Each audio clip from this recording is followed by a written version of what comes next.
Voilà, salut à tous.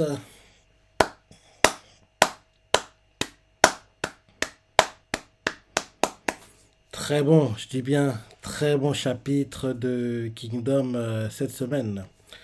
Donc, comme je dis toujours, il y a deux mangas, je dis bien deux mangas pour lesquels je suis jamais, mais alors, jamais déçu. Ces mangas sont Shingeki Kyojin qui, malheureusement pour nous, est terminé en manga comme en animé, et bien sûr Kingdom qui a eu un troisième film live été 2023 était dans le top 10 des meilleurs ventes de manga sur la première moitié d'année 2025 et devrait l'être dans le classement annuel qu'on aura fin novembre prochain. Un tome est sorti la semaine dernière et il a permis justement à Kingdom de respirer parce que ces derniers temps, il ressentait la pression des mangas au-delà de la dixième place et là, grâce aux ventes qui ont été faites la semaine dernière et logiquement celles qui ont été faites cette semaine, qu'on verra dans le top icon que je ferai ce week-end. En gros, il a gagné, je pense, pas mal de place et il doit respirer maintenant et doit avoir quasiment assuré sa place dans le top 10 annuel, quoi. Donc, ça devrait être ça. Et si je ne me trompe pas, normalement, on devrait encore avoir un tome qui sortira avant la clôture des ventes mi-novembre prochain. Donc, logiquement, on aura un tome qui sortira octobre ou début novembre, je pense, quoi, donc avant la clôture. Donc, on devrait encore avoir quelques ventes qui permettront à Kingdom de sécuriser définitivement sa place dans le top 10. Mais même sans le pourcentage de tomes qui sortira, ça devrait aller. Ça devrait quand même aller, quoi. Je ne vois pas s'écrouler totalement ou bien voir des mangas sortir de nulle part, le doubler du jour au lendemain. Non. Il devrait quand même avoir sa place assurée dans le top 10. C'est pas comme il y a 2 ou 3 ans, qu'en gros, il a galéré. C'était en 2023, dans le top record de 2023, quand on a eu justement le dernier film. Cette année-là, et c'était il y a 2 ans, cette année-là, il a cravaché, galéré jusqu'aux dernières semaines, quoi. Parce que sans le film, il y a de grandes chances que Kingdom aurait été hors du top 10. Parce que justement, c'est le film qui a permis à Kingdom de gagner des lecteurs. Parce que quand le film est sorti été 2023, de l'été jusqu'à décembre, mais le classement s'est arrêté mi-novembre, Kingdom apparaissait toutes les semaines dans le classement des meilleures ventes de manga, tout en confondu. Donc, grâce à ça, tu comprends que c'était le film qui aidait et boostait les ventes du manga parce que les personnes qui ont vu le film apprenaient que quoi, dans ce film adapté d'un manga, vu comment le film est génial, il faut que je lise le manga. Donc, derrière, ils achetaient le manga et grâce à ça, Kingdom gagnait des lecteurs, quoi. Mais sans ce film, Kingdom aurait été hors du top 10. Donc, on n'est pas dans la situation dans laquelle on était en 2023, entre guillemets. Donc, là, ça devrait être un peu plus facile pour lui d'être dans le top 10. Parce que oui, 2023, c'était chaud. Hein. Il a galéré, il a buté jusqu'à la dernière semaine. Jusqu'à la dernière semaine, quoi. Donc, c'est pour à quel point ça poussait derrière lui, quoi. Il a été dixième, limite, limite.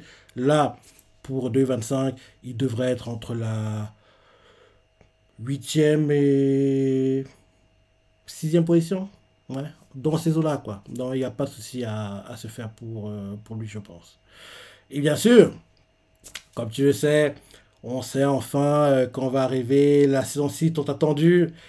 En gros, elle arrive cet automne, en octobre 2025. Et enfin, on verra adapter l'un de mes arcs préférés, l'arc conquête la première moitié de Jao, dans lequel Shin one-shot Gakue qui veut venger Keisha que Shin a battu dans l'arc Kokuyu qu'on a eu en saison 5. Shin bat Sugaryu et enfin, il venge Oki en battant Oken. Oon, un combat de dingue contre Gyoin. Et la victoire, pas le combat, la victoire la plus choquante, c'est celle de Eki contre Roseau, les rois des Korogs. Quand j'ai vu ça, j'étais choqué. Et quand je le verrai en animé, je vais péter les plombs comme en chapitre. Quoi? Non, c'est lui qui gagne. On n'y est pas encore, mais ce sera marrant de voir ça adapté en animé parce que en manga, ça m'avait énervé que ce soit Eki qui ait cette victoire. Parce que moi, il ne mérite pas. Il ne mérite pas. Dans le voir en animé, je vais encore plus m'énerver, quoi. Non, mais ce sera bien. Par contre, on ne sait pas encore le nombre d'épisodes. Je pense que ça devrait être 39, même si j'aimerais 50 ou plus. Mais je vois pas Pierrot, Signpost et Pierrot Plus faire plus de 39 épisodes pour Kingdom, quoi. Et ces 39 épisodes, il faut comprendre par là que Kingdom va se terminer après l'été. Attends. Non, après le printemps. Après le printemps. Donc, en gros, cours automne 2025, hiver 2026 et printemps 2026. Donc, en gros, ça devrait se terminer, si c'est 39 épisodes, fin juin. Parce que je vois, si c'est 39, on aura les 39 d'affilée, quoi. Par contre, c'est 50, je vois bien couper en deux parties, genre deux cours back-to-back, automne, hiver, pause, printemps, été, retour en automne 2026, quoi, un truc comme ça. Donc, on verra. Mais en tout cas, on sera fixé pour les épisodes, logiquement, fin septembre, début octobre prochain, quoi. Là, on devrait savoir enfin dans l'épisode qu'on aura la tant attendue conquête de la première moitié de Jao. Maintenant, le chapitre, il était tellement bien. Comme d'hab, hein, Ara Sensei ne déçoit pas. C'était un très, je dis bien, très bon chapitre de Kingdom cette semaine. Et on a eu un retour important. On a eu un retour important et franchement, au départ, on nous montre d'abord, en gros, un flashback pour nous montrer les réactions, comment ça a été reçu, la conquête de Han à Kanyo, à Chin, quoi. Donc, on nous montre d'abord tout ça. On voit le messager qui arrive, qui annonce la chose. En gros, que oui, Han est tombé, qu'on n'a pas perdu d'homme. Maintenant, à partir à Chin, la victoire est totale. Quand il écrit ça, on voit tout le monde au palais qui crie. Ils sont heureux, quoi. Ils sont heureux, ils pleurent de joie. On voit Shubun-kun qui regarde Sei. Il fait oui, on l'a fait. C'est que le début, c'est que le premier état, mais nous avons enfin réussi. On voit Sei qui essaie de cacher sa joie, quoi, mais qui serre le point de joie. Il fait oui, nous avons réussi. Après ça, le temps s'écoule, c'est dans son bureau, il reçoit en gros Shobun-kun et puis Fukio, quoi, deux ministres importants. Il reçoit dans son bureau, on voit que son bureau, il y a plein de trucs à lire, quoi. Donc, on voit d'ailleurs que Shogun lui fait comprendre qu'il n'est pas obligé de tout lire, quoi. Qu'il peut le déléguer, mais ça, il ne veut pas déléguer, il veut tout lire parce que si ces rapports ont été écrits, quoi, c'est qu'ils sont importants. Donc, il veut en gros être au courant de tout, même si en gros, il dort moins, il a moins de temps libre, mais il veut quand même faire le job, quoi. Donc, en gros, ils sont en train en gros, de poser les nouveaux rapports qu'il lui apportent. On voit que Rishi fait des rapports très détaillés et ça aime bien ça parce que Rishi, il écrit tout, quoi. Il cache rien, quoi, il cache rien. On sait tout ce qu'il a caché, qui en gros, il y a un gars qui bosse pour Riboku actuellement, qui en gros, bref, tu connais l'histoire. En gros, il cache un truc pour les rapports, quoi, qu'il écrit, il ne cache rien, mais on sait tous qu'il cache un truc important à Sei, quoi, sur l'espion qu'il a infiltré à Jao, quoi, qui est en fait aussi un espion de Riboku, bref, tu connais l'histoire. Donc oui, ça, il lit tous les rapports et en gros, il a besoin de le faire, quoi, parce qu'il veut être au courant de tout ce qui se passe et c'est aussi pour respecter, entre guillemets, les personnes qui écrit les rapports parce qu'il veut pas que les rapports soient oubliés, quoi, et il veut être au courant de tout ce qui se passe. Donc, il lit. Et là, derrière, en gros, on voit Fukio, quoi, qui a accompagné Shobun-kun, quoi, qui explique que, oui, là, maintenant qu'en gros, les choses se passent bien, faut pas en gros se reposer sur ses lauriers, il y a encore des choses à régler, quoi. Et il comprend pas pourquoi Shoekun était contre éliminer la famille royale de Han. Il trouve que c'est mal avisé, quoi. Et en gros, en gros, il aurait aimé que la famille royale de Han soit éliminée. Et il se dit que peut-être que Shoekun n'a pas voulu le faire à cause de ses origines. Ils ne vont pas plus dans les détails, mais je crois que j'ai dit pas mal de fois, je crois même que je dis dans ma live réaction. Pour le moment, c'est pas toutes les origines de Shoekun, mais on sait qu'il était à Shu à la base. On sait que c'est un gars qui était de Shu à la base. Ça, c'est c'est sûr quoi, c'est connu. On sait qu'il était de Chu à la base. Donc, et en plus, on sait que Karine, elle a deux frères. L'un d'eux est avec elle à Chu. Un autre a disparu. Et je me dis que pour relier tout à la vraie histoire, parce que dans la vraie histoire, Shuekun, quand Chin se bat contre Shu, il est à Shu. Donc, pour tout relier à la vraie histoire, je me dis que Ala Sensei va peut-être faire comprendre un peu plus tard dans le manga que Shuekun est le frère disparu de Karine et que actuellement, entre guillemets, il a perdu la mémoire, qu'il ne se rappelle pas, en gros, de son enfance et ça, et que peut-être prochainement, quand il verra Karine, quoi, en gros, il aura des trucs que lui revenir d'un coup, quoi. Il va comprendre que quoi, dans sa famille, et en gros, il aura un dilemme, quoi, continuer à être à Chin et conquérir Shu, ou se battre pour sa famille, et finalement, il choisira de se battre pour sa famille, quoi. Il va défecter, quoi, quitter Chin, derrière, il va devenir ennemi numéro un, quoi, à Chin, et c'est comme ça qu'il va retourner à Shu et défendre Shu contre Chin pendant la future conquête de Chin sur Shu, entre guillemets. On n'y est pas encore, mais j'aime bien essayer de réfléchir à comment Shuekun va retourner à Shu, parce que dans la vraie histoire, il est à Shu quand Chin attaque Shu, quoi. En plus, le fait qu'ils connaissent tout de Chin, quoi, ce sera en gros des infos importantes pour, en gros, essayer de retarder un maximum Chin pour la conquête de Shu. On n'y est pas encore, mais quand Fukio parle des origines de Shuekun, c'est à ça que ça me fait penser. Mais on voit ça qui fait comprendre que non, en gros, il ne faut pas qu'en gros ils remettent en question Shuekun. C'est un gars qui est dévoué, quoi, qui se bat depuis toujours pour la cause, quoi. Il ne peut pas douter de lui. Et derrière, ça, il demande quand il pourra partir à Anne, quoi, à Shintei, parce qu'ils vont en gros aller visiter Shintei. On voit que Shogoku n'est pas trop fan de l'idée, c'est ça, qu'actuellement tout le monde est occupé, en gros, il faut qu'il remette un peu de l'ordre là-bas, donc pour le moment, en gros, ça ne peut pas y aller. Et ça fait comprendre à Shogoku que dit à Rishi de se dépêcher, parce que si continue à gagner du temps comme ça, je vais y aller sans le prévenir et arriver à Shintei, quoi. Donc, on voit Shogoku, je fais oui, je le préviendrai, quoi. Et derrière, en gros, il demande à Seth pourquoi Seth va sûrement aller à Shintei. Et Seth explique qu'en gros, il veut rencontrer le roi de Han, quoi. En gros, lui parler, quoi, discuter avec lui. Et, parce que oui, là, en gros, ce qu'il a vécu, en gros, il n'y a que entre rois qui peut se comprendre. Parce qu'on voit que Fukio ne comprend pas pourquoi un monarque vainqueur voudrait voir un souverain vaincu, quoi. Il ne comprend pas ça. Mais Seth lui fait comprendre que, justement, vu qu'en gros, il a été vaincu, j'aimerais écouter, en gros, ce qu'il pense, quoi, comment il a ressenti les choses, comprendre un peu mieux. Parce que entre rois, on essaie de se comprendre, entre guillemets, parce qu'on porte le même fardeau sur nos épaules, quoi. Donc, j'aimerais le comprendre. Et aussi, surtout, j'aimerais voir Chine. J'aimerais voir Chine. Et là, Shogoku l'explique actuellement, Chine est très occupée. En gros, ils se trouvent pas stationnés à Shintei, quoi, avec le reste de l'armée de To. Et ils entraînent le peuple Han, quoi, à devenir des soldats de Chine, quoi. Ils les entraînent à se battre, c'est ça. Donc, en gros, Chine est trop occupée, ils sont tous occupés, quoi. Et en plus de ça, Shueikun, avant de partir, il a laissé un message qui explique en gros comment sont positionnées les différentes armées de Qin. Et en gros, Shueikun a laissé un message comme quoi l'année prochaine, on lancera la bataille décisive pour terminer Jao. Et en gros, il explique que les armées en gros, sont en train de se préparer. La Goku, la Gaguka sont en train de se mobiliser, quoi. Et en gros, ils ont reçu l'ordre de la part de Shueikun de former des armées de 50 000 hommes. Pareil, en gros, Rishi a envoyé un rapport pour expliquer comme quoi Shin, quoi, s'entraîne aussi.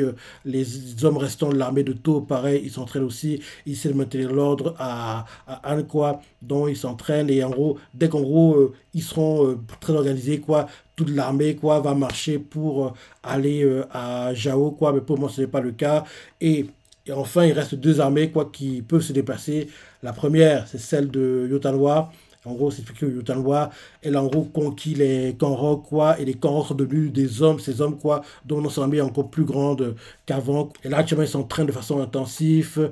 Et en gros, quand on lui a demandé pourquoi elle a intégré les Kanro dans son armée, elle a dit, tu parles ici, grand généraux, pourquoi je dois demander l'ordre, quoi? C'est pour améliorer mon armée, et tout ça pour le bien de Chin, quoi. Donc, vous n'avez pas demandé pourquoi je fais tout ça, quoi. Donc, en gros, elle a augmenté son armée, et elle est basée, rappelle-toi, à Eyo, quoi. Et rappelle-toi, Bujo et Yo, c'est deux forteresses à la nouvelle frontière Qin Jao, quoi. Et justement, derrière cette frontière, quoi, il y a Kantan et Buan, quoi. Donc, c'est expliqué que oui, elle est en train d'entraîner les soldats, quoi, et elle a intégré les camps Rogue, et là, elle continue à faire tout ça depuis Eyo, quoi. Et on voit que Fukio est choqué d'entendre qu'elle a absorbé l'armée de Ryo, quoi. En gros, l'armée de Rozo, parce qu'il n'a pas reçu le rapport, quoi, et Shogo explique que oui, elle l'a fait, quoi, et elle n'a pas demandé la permission, mais vu elle est parmi les six grands généraux, quoi, elle l'a fait, en gros, pour la bonne cause. Et derrière ça, il demande quelle est la deuxième armée, parce qu'on va parler de deux armées, quoi. Et là, on voit que Shubun-kun est un peu hésitant, il ne sait pas trop comment dire les choses.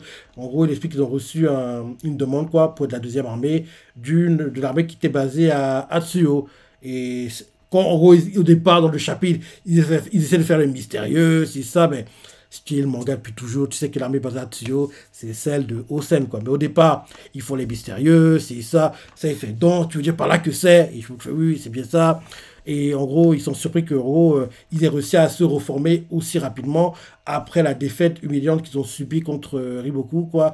Et en plus, en gros, mobilisé les troupes des régions alentours, quoi, et les entraînent actuellement. Et apparemment, d'après les rumeurs, quoi, ils ont réussi à récupérer la force qu'ils ont perdue à cause de la bataille. Ils ont perdu contre Riboku, quoi. C'est choqué d'entendre ça. Fait, comment, mais qu'est-ce que ça veut dire?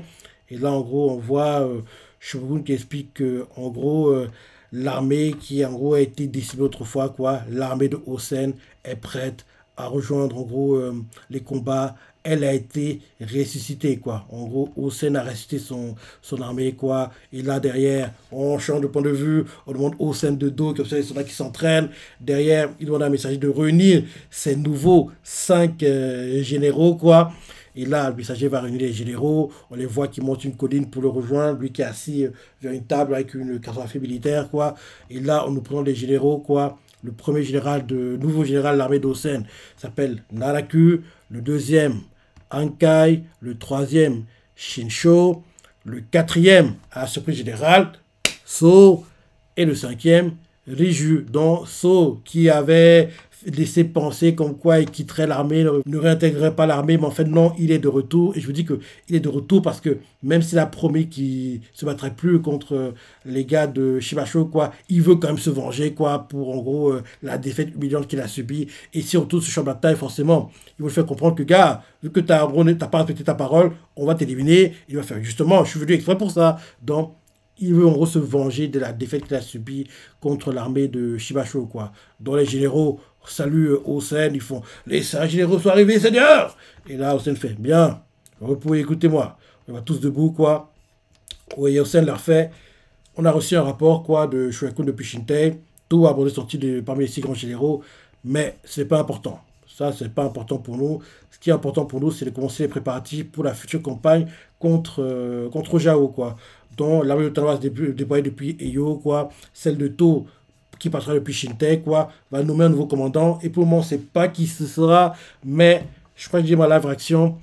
Tout, mais pas n'importe qui. Tout, mais pas Rukuomi. Tout le monde qui a ses voeux, mais pas Rukuomi. Rukuomi n'a pas les épaules pour gérer une telle armée, quoi. Donc, j'espère vraiment que le futur général de l'armée de Oki, qui est devenu l'armée de To, en gros, ce sera soit Ryukoku, soit Kano, quoi. L'un des deux.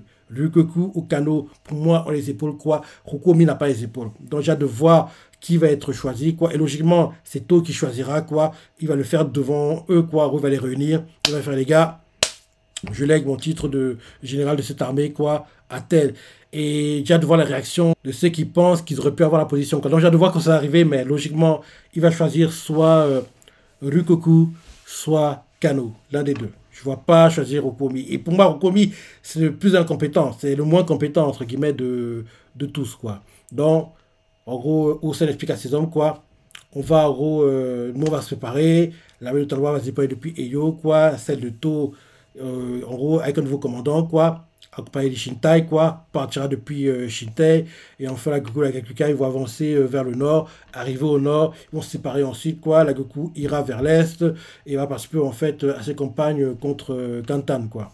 Et en gros, il fait croire à ses hommes que cette fois-ci, nous vaincrons Riboku. Et là, il est déterminé comme jamais, et là, derrière, en gros, il continue à expliquer que les armées qui vont prendre le Shintai quoi, sont constituées en partie d'hommes de Han, donc en gros ce sera de nouveaux alliés quoi, donc on ne peut pas perdre en gros des hommes, on ne peut pas les perdre, on ne peut pas en gros faire qu'en gros à peine ils intègrent nos armées, ils sont exterminés parce qu'on sait tous que oui, le ressentiment que Han a pour Sylvain encore plus augmenter, donc on ne peut pas les laisser mourir, et qu'on ne peut pas les laisser mourir quoi, en gros, j'ai besoin qu'en gros vous composiez des nouvelles tactiques militaires, quoi.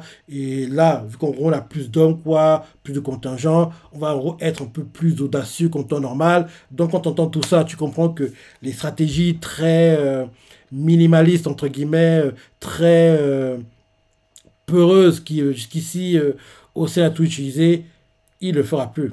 Il va prendre plus de risques parce qu'il a bien vu que quand il est trop, entre guillemets, frileux, quoi, oui, Riboku les lit facilement, ces stratégies. Donc, il va prendre plus de risques.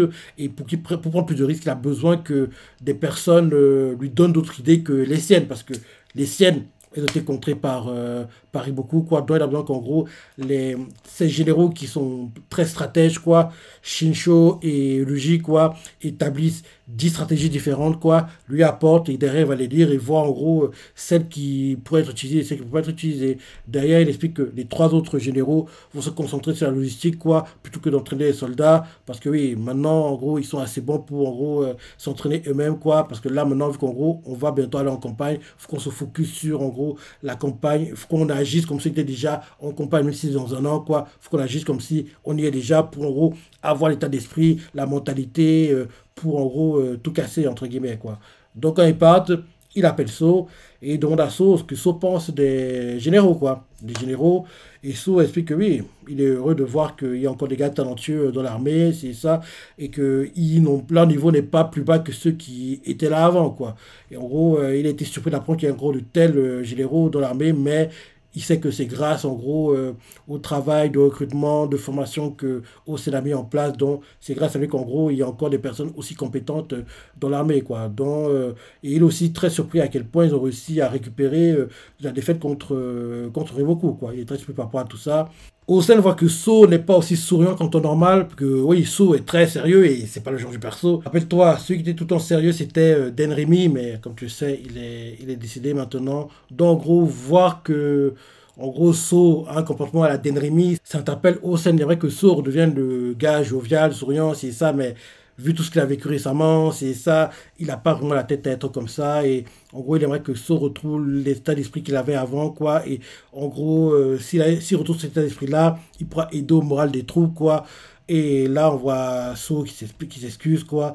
Et là, derrière, on voit Osen qui fait comprendre que logiquement, Riboku a déjà anticipé qu'on va se déployer. Et So fait comprendre que c'est quasiment certain. En gros, ils sont donc entièrement préparés de leur côté aussi, quoi. Et derrière, Osen fait comprendre que dans cette guerre qui sera d'ampleur et bien supérieure à celle qu'on a vécue jusqu'ici, So, l'an prochain, nous débuterons une bataille ici contre beaucoup.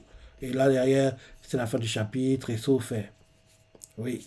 Donc là maintenant, on va se demander quelle stratégie emploiera Osen pendant ces combats parce que il devra se surpasser, se renouveler et tenter des choses que en temps normal il ne ferait pas. Donc j'ai hâte de voir ces combats parce que ce sera dingue de voir le Osen 2.0, le Osen en gros humble, entre guillemets, parce que oui, il est trop pris la confiance, hein, donc il doit se remettre en question et j'ai hâte de voir tout ça le moment venu et oui, là maintenant, Osen est de retour et j'arrête pas de le dire, hein, il ne peut pas finir sa carrière en tant que général perdant, il doit revenir dans l'armée, il doit se venger, il doit faire payer Riboku et surtout, j'ai hâte de voir le Wall-One qu'il aura, parce qu'on sait tous que c'est Shin qui gérera le Wall-One contre en gros Riboku. Donc forcément, Osen aura son Wall-One contre Shibasho.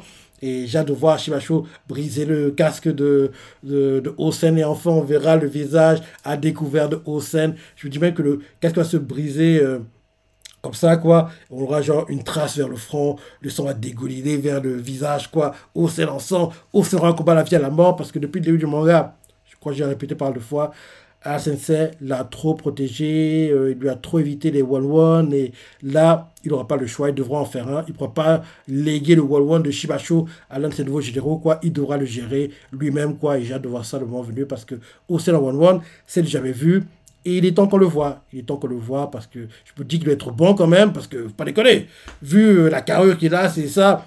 vu qu'il est, il peut pas être juste un général qui donne les ordres et il ne se salit jamais les mains, quoi. Il est temps qu'il salisse ses mains, qu'il en combat la vie à la mort à la Chine, quoi, qu'on voit ça et il sera intéressant de voir tout ça. En plus, Shibacho, c'est pas un gars qui fait les choses à la dentelle, hein. Lui, les coups qu'il envoie sont très puissants, donc, oui, Hossein doit se surpasser et j'ai hâte de voir ça à le moment venu. Mais en tout cas, vu ce qu'on voit, on comprend par là que d'ici, là, on est début août, au plus tard, courant septembre, on commencera enfin la conquête tant attendue de la deuxième moitié de Jao. Donc au plus tard, septembre, ce sera soit courant ce mois, soit au plus tard en septembre, hein. Au pire des pires, septembre, qu'on va commencer la conquête de la deuxième moitié de Jao, tant attendue, quoi. Donc j'ai hâte de voir tout ça, le moment venu, donc très bon chapitre, j'ai adoré. Ah, c'est qu'on ne laissera jamais, je sais la pensée, est-ce que moi t'as adoré aussi, laissez commentaires, like et... Allez, salut!